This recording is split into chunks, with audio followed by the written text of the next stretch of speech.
So welcome to Comic-Con 2019. It's your second time doing this. This is my second time doing this.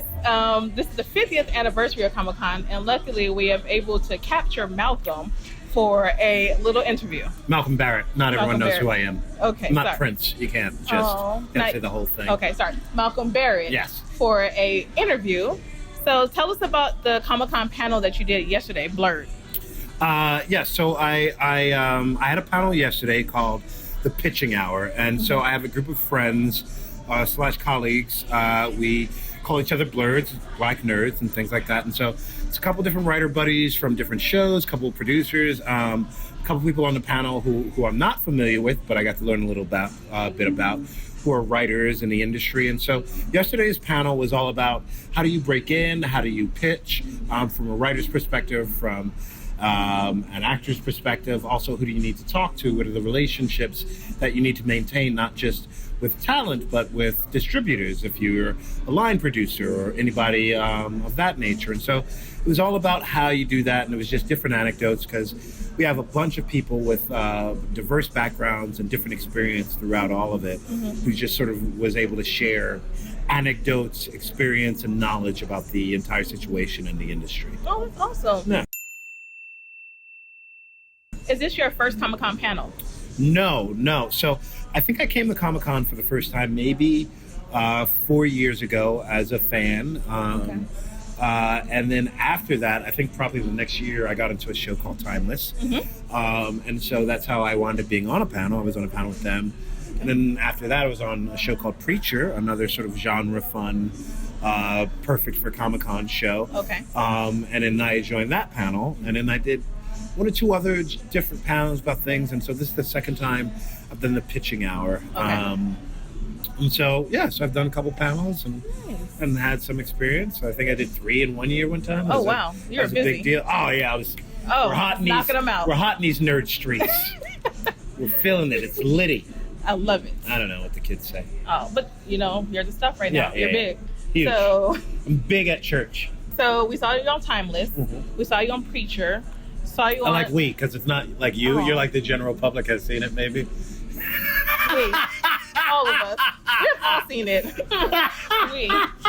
We have seen you on Better Off Ted. Yes. Any other projects in the works that we should be looking out for? I'm so bad at this. I think I'm on... Check IMDb, I guess. That's how I find out if I'm still working. I was on Santa Clarita Diet. I'm on the new season of that. I'm on The Boys, which is premiering this year. I recur on that. It's from Eric Kripke, who created Timeless, but also from Seth and Evan Goldberg, Seth Rogen. Jesus Christ. It's like the most famous out of all those people. But you can say his first name, and I'm like, yeah. So what's funny is, I've done Preacher and Timeless, which was by Seth Rogen and Evan Goldberg. Like they were the producers behind it. And Timeless had Eric Kripke and Sean Ryan, who now does SWAT. So Eric Kripke and Seth Rogen have come together to do The Boys, which is another Guinness comic book. He writes all the most fucked up, effed up comics. So, all the fun they stuff. did Preacher, which shows you sort of this underbelly of this supernatural world. So sort of the same thing. It's the underbelly of what it means to be a superhero. Sort of in the vein of Watchmen, but very different. And so, that's been fun, because I joined that again for the people who are friends of Timeless. The actress, Claudia Dumit. I'm trying to be very nice, but I'm a friend of hers, and so I don't talk about it like that. But it's like the public, so I'm like this fucking girl over here. But the chick that plays my girlfriend in that show, Claudia Dumit, who's also in my theater company, Ammo Theater, she's gonna be on the show. I hope that's not a spoiler. I don't know. I don't know, man. But anyway, she's on the show. You heard it here first. So, going back to the NeuroNerds. You're doing high C, I'm doing low D. I don't know anything about pitch. Well, you're pitching right now. It's the pitching hour.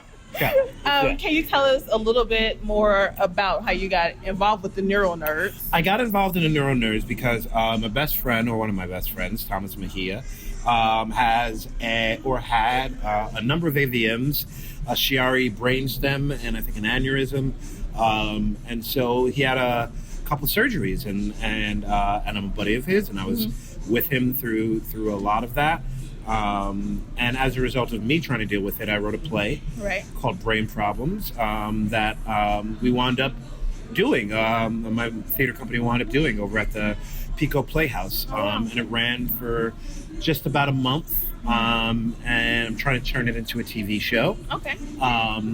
Based on the encouragement of a bunch of my blurred friends and some other industry folks. And so trying to change it and see what goes with there. And so that's how I got involved. And I met Joe and Felice. And I didn't meet the co-host of NeuroNerds. Okay, yes. Which I'm blanking on her name. And you are too. You work there. You work there. I know she's cool because we've DM'd and we pop shit at each other. We'll just edit that in later. Yeah. We'll pop it in. We'll do it like when The Simpsons, they do an episode before like a Super Bowl, and they make a joke and they can't say who it is because they don't know who won it yet. So they put in later like Chiefs. So it'll be like that. So it'll be like this. I love working with Joe and Lauren on the NeuroNerds. Oh yes. So it seems like you're all around and you're into music. A little bit, yeah. That's amazing. Yeah. So the music-wise, so I'm in a band. We used to be called Sin City. We had an album called the Sin City LP. Okay. We've now changed the name of the band to our individual names, which are Verbal and Icarus. And so Icarus is Brendan. I'm Verbal. Icarus is Brendan Scott. A lot of people will know him from... He was on Grey's Anatomy. He's on the new season of Dead to Me. He's in the video game, I think, The Last of Us. But either way, he's also my singing partner. And so he was actually in Brain Problems as well, playing the character Malcolm, that messes with your brain. And he has a couple songs in there. And so we've worked together for years doing a couple albums. And I think the last where I actually first met you was we went over and did the game night thing. Yes, Felice's Airbnb game night. Yes. She does a music night and a game night. And so I brought up that I have my band. And so I actually wasn't able to make it, but Brandon was. And so he performed, did an acoustic set with our guitarist. And I think one of the songs he did was Drive from the TV show. Well, it's an original song, but he also sung that song on Dead to Me. And I missed that show and I was really sad. But are you guys going to go again since you can make it, hopefully? Oh, for the performance. Yeah. We're talking about coming back and getting maybe one or two more band members and getting me and him going again because it's a lot of fun, and we're figuring out the next music thing we're gonna do. But we try and work together whenever we can. Right. Well, I hope I'm there for the next one. I usually show up to all of with In-N-Out or with any other food I can find on the way there. I was there. This is how I knew we was people because we was there, and there was a lot of magical meditation crystal people and some yoga being done. And she had some In-N-Out burgers. And I was like, this is where the party is. This is where we going. Double. I was like, oh, we doubles? Yeah. We double them up? I should have brought enough to share. That was the only thing I didn't like about you, was that you didn't have an extra burger for me. I'm sorry. I've forgiven you since, but I won't forget about it. Next time I know you're there, I'm bringing you a double. Done. Would you like animal fries or just regular Everything's fries? animal style. Okay, yes. Life, animal on everything. I got you. Okay? Next time. I'll put that on everything. Well, I want to thank you so much for taking time out of your day. No, Ashley, I want to thank you for taking time out of your day. Just walking around here. I like it. I got to go meet Fat Thor later. And where's Fat Thor at? He's at 24 Hour Fitness. I don't know. I want to see Fat. He was my favorite character. He was. I know they're coming out with another one. I hope he's fat in the new one. I don't know what he's going to do. I don't know. It'll be interesting because it's Taika Waititi, and I think he's just so smart and so innovative. So I think wherever he goes, it's going to be interesting and funny and fun to watch, I'm sure. Definitely. I don't know why I just did an advertisement for Thor 4, because they need it. Marvel needs advertisement. Meanwhile, I'm like just fucking broke walking the streets of Comic-Con. Help out Thor! Please, for Thor! They need it! Thor! That's why they interview you outside. I thought you were going to get taken over. I don't know, man. People asking for autographs. No. Next year. It's cool though. The people that ask me for my autograph is either like, I love it because it's usually brothers. Brothers know who I am. Oh. That's usually I can tell who knows my shit from who it is. Like if it's a white dude that's really excited, it's like Sunny in Philadelphia. Oh shoot. If it's a brother, well, brothers just know who I am. Okay. Black people know who I am. And then if it's like a family of white people, timeless. You're like, yes. Yeah. And then if it's preacher, then I'm like, oh, you was a freak. You's a freak. Let's talk. Let's go grab a drink. Freak. You nasty freak. They're probably a great drinking buddy too. Yeah, no, it's perfect. So. Oh man. The Boys. The Boys. Is that what I'm promoting? Yes, you can promote whatever you want to promote Ammo today. Theater Company. I'm a part of Ammo Theater Company, one of 3 artistic directors.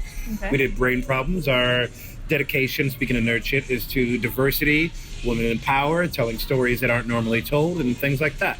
So we're in our 3rd or 4th year, nonprofit, and that's all. And so that's kind of my goal. I like to just sort of reach out and work with different people and empower the voices that are not usually heard in whatever avenue that is. And oftentimes it's stuff like this and whatever other things sort of nerd culture opens That's itself amazing. up to. Thank you so much. Well, thank you, Ashley. You're awesome. Yeah, hug it out. Hug it out. Wait, can I hug you? You can. Okay. Thank you. All right, 2019, ask permission.